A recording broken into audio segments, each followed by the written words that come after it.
अल्लाह के रसूल अलैहि सलाम से पूछा गया कि या रसूल अल्लाह सल्लल्लाहु अलैहि वसल्लम, अल्लाह मुसीबतें किस पर डालता है, अल्लाह तकलीफें किस पर डालता है? तो मेरे आका अलैहि सलाम ने फरमाया, सबसे बड़ी आजमाइश और मुसीबत अगर किसी पर आती है तो वो पहले अंबियाए किराम पर आती है। अंबिया से बढ़कर कोई मुसीबत में नहीं रहता। हम लोग किसी पर मुसीबत देखते हैं तो बोलते ओ ये तो इसको किए की सजा मिल रही। अगर किसी को कोड़ हो जाए, कोई कोड़ी हो जाए, कोड़, किसी को जुजाम हो जाए, कोई नाबीना हो जाए, अंधा हो जाए, तो लोग उसके बारे में मजहबी महफिलों में भी डिस्कस करते हैं कि उसको उसके किए की सजा मिल रही है। अल्लाह से माफी मांगो, ना कहा करो। उसकी वजह यह है, अगर वो मोमिन है, अगर वो मोमिन है और कोड़ी हो गया, जुजामी हो गया, है मुसलमान, तो अल्लाह तबारक व ताला उन लोगों को उस वक्त जन्नत में दाखिल फरमाएगा। अभी तक लोग कब्रों से कुछ उठे होंगे, कुछ उठने वाले होंगे, उससे पहले अल्लाह उनको जन्नत में दाखिल फरमाएगा। मैं अभी हदीस पढ़ूंगा उस पर आपके सामने। इसलिए किसी मुसलमान की तकलीफ पर कोई डिस्कस ना किया करें। किसी मुसलमान की मुसीबत पर कोई, कुछ लोग नाबीना होने पर भी कोई अंधा हो गया, अच्छा था अंधा हो गया, उस पर मजाक उड़ाते हैं। मजहबी हल्कों में बाज़ाब्ता स्टेजों पर मजाक उड़ाया गया उन बुजुर्गों का जिनको आखिरी उम्र में लंबी उम्र होने की वजह से या ज़ौफ होने की वजह से आंखों की बीनाई चली गई थी। क्या क्या उनको नाम दिए गए। हालांकि लोग ये भूल गए कि हिब्रुल उम्मा, रईसुल मुफस्सिरीन सैयदना अब्दुल्ला इब्ने अब्बास रदी अल्लाह ताला अन्हु भी आखिरी उम्र में नाबीना हो गए थे। लोग कहते हैं अपने किए की सजा भुगत रहे। मैं कहता हूं इब्ने अब्बास ने क्या किया था। हजरत जाबिर इब्ने अब्दुल्ला अंसारी,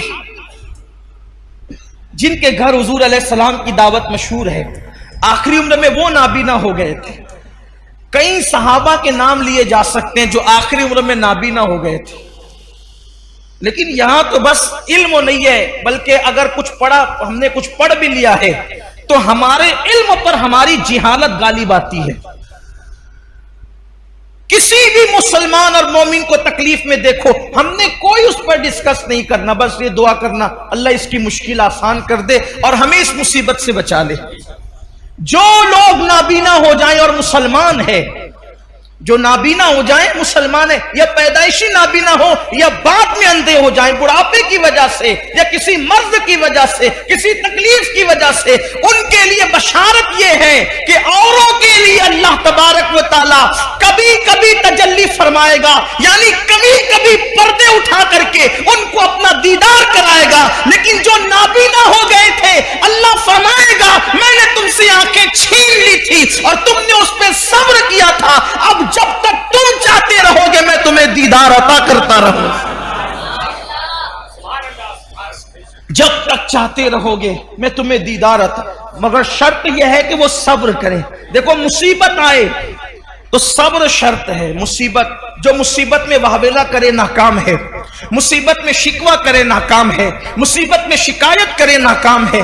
लेकिन जो सब्र करे, सब्र असल चीज है। सब्र, सारे इनामात उस वक्त मिलेंगे जब वो सब्र करे। आका अलैहिस्सलाम ने फरमाया सबसे ज्यादा मुसीबत नबियों पर आती है, फिर जो नबियों से करीब होते हैं उन पर आती है, फिर जो उनसे करीब होते हैं उन पर आती है। यानी मुसीबतें हैं किसके लिए? बल्कि एक हदीस पाक ये भी है, अल्लाह के रसूल अलैहिस्सलाम वुजू कर रहे थे। यहां पर थोड़ा इश्क रसूल का बाब भी खुलेगा, वाह होगा, इश्क रसूल का बाब भी वाह होगा, और हम देखेंगे कि हम में कौन आशिक रसूल है। हुजूर अलैहिस्सलाम वुजू फरमा रहे थे और पानी हुजूर अलैहिस्सलाम के वुजू का ढलान की तरफ बह रहा था।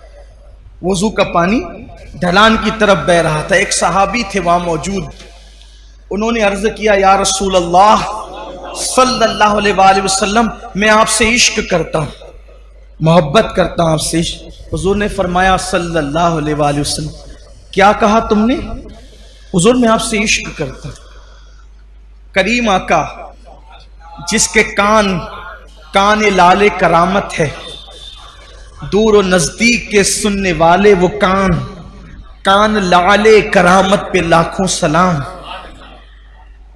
हुजूर अलैहिस्सलाम ने तीसरी बार पूछा, क्या कहा तुमने? हुजूर मैं आपसे इश्क करता हूं।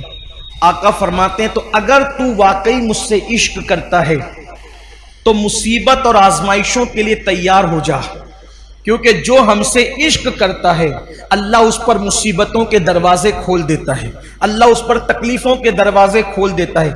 हमसे मोहब्बत करने वालों पर आजमाइश और मुसीबतों के दरवाजे इतनी तेजी से खुलते हैं और मुसीबतें उसके पास इतनी तेजी से भाग भाग कर आती है, जैसे ये वुजू का पानी तेजी से ढलान की तरफ गिर रहा है, वैसे मुसीबतें तेजी से उसके पास आती है। अब आप मुझे बताएं, जब हम आशिक ही बने हैं, जब हमने इश्क का दावा ही किया है, तो फिर हम मुसीबतों से घबराते क्यों हैं? हम बलाओं से घबराते क्यों हैं? इसलिए कि मुसीबतें तो आशिकों के लिए है, मुसीबतें तो महबूब से मोहब्बत करने वालों के लिए। आप देखें, जिसको हम मुश्किल कुशा कहते हैं, पूरी जिंदगी मुश्किल में गुजरी, जिसको इब्ने मुश्किल कुशा कहते हैं, ए दिल बगीर दामने सुल्तान औलिया यानी हुसैन इब्ने अली जाने औलिया। फिर उनकी मुसीबतें देख ले, फिर सैयदा ज़ैनब पाक की मुसीबतें देख ले, फिर जनाब गाजी अब्बास की मुसीबतें देख ले, फिर इसी तरीके से औनो मोहम्मद की मुसीबतें देख ले, फिर सैयदा सुकैना की मुसीबतें देख ले, इसी तरीके से जो है अल्लाह अकबर सैयदा बीबी पाक सैयदा फातिमा ज़हरा की, उनकी खुद की मुसीबतें देख ले। हमारे बुजुर्गों ने फरमाया, 40 रातें किसी पर ऐसे गुजर जाए, 40 रातें किसी पर ऐसे गुजर जाए कि उस पर कोई मुसीबत ना आए, वो अपने ईमान की खैर मनाए, वो अपने ईमान का एहतिसाब करे 40 दिन के अंदर। अब उसको इमाम अहले सुन्नत ने बहुत खूबसूरत अंदाज से मुज़य्यन किया। फरमाया 40 रातों में तीनों में से कोई एक आना चाहिए, इल्लत, ऐन से इल्लत, औ से किल्लत, वाल से जिल्लत। इल्लत, किल्लत, जिल्लत, 40 रातों में से एक मकाम ऐसा आना चाहिए कोई एक रात में। इल्लत, या तो बीमार पड़ जाए, सर दर्दी हो या बुखार आ जाए, कोई बीमारी हो, पैर ही दुखे, कांटा ही चुभे, कोई ना कोई बीमारी आ जाए। अगर बीमारी ना आए, किल्लत, पैसे खत्म हो जाए। 40 रातों में कभी कोई डब्बा भी बच जाए, हम भी खाली हो गए, तो मुश्किल भी आए कि यार कुछ लाना भी है, जेब भी खाली है। जिल्लत, कोई जलील करे। देखो, अब यहां अपने ज़ौक़ के मुताबिक बात करना चाहता हूं। कोई आशिक हो और जलील ना हो, मुझे उसके इश्क में शक है। क्यों? इसलिए कि दीवाना ही तो जलील होता है, दीवाना ही जलील होता है, फरजाने थोड़ी जलील होते। फरजाना तो कपड़े संभाल के चलता है, उसकी इस्तरी फरजाने की समझाने के लिए कह रहा हूं, उसकी इतनी टाइट रहती इस्तरी कि वो जो स्त्री ने इस्तरी की है तो उसके फन को भी लोग हैरत से देखते हैं।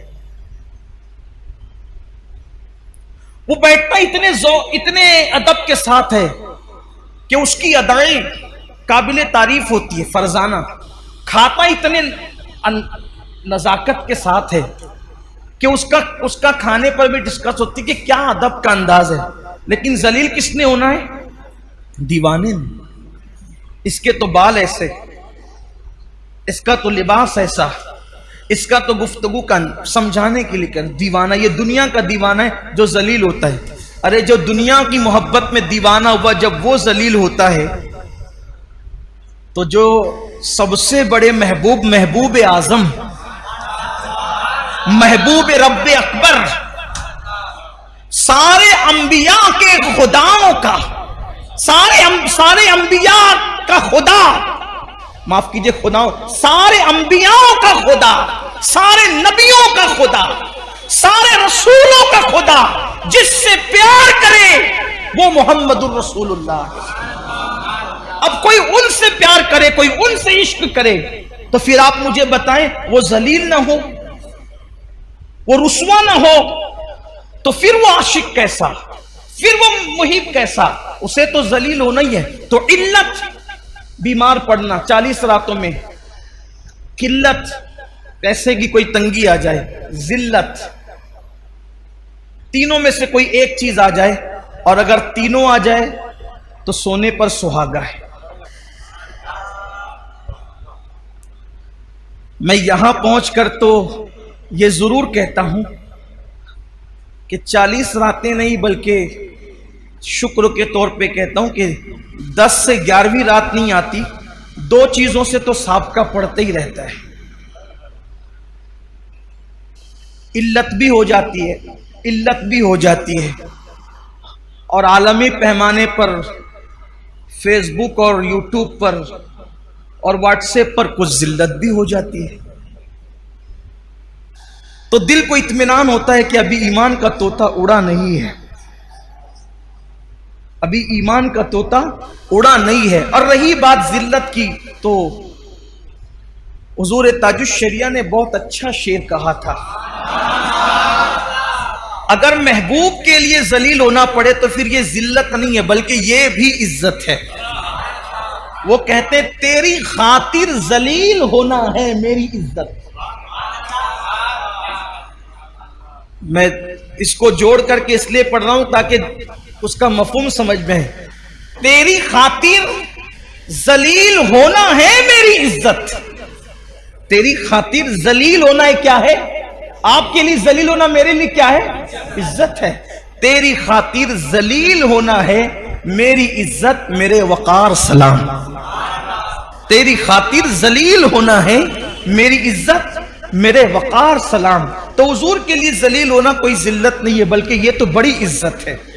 तो 40 दिन के अंदर ऐसी मुश्किल आनी चाहिए। फिर बीमारियों का बाब अलग है। तो याद रखिए कि मुसीबतें आनी चाहिए, लेकिन मांगे नहीं, और आए तो उस पर सब्र करें।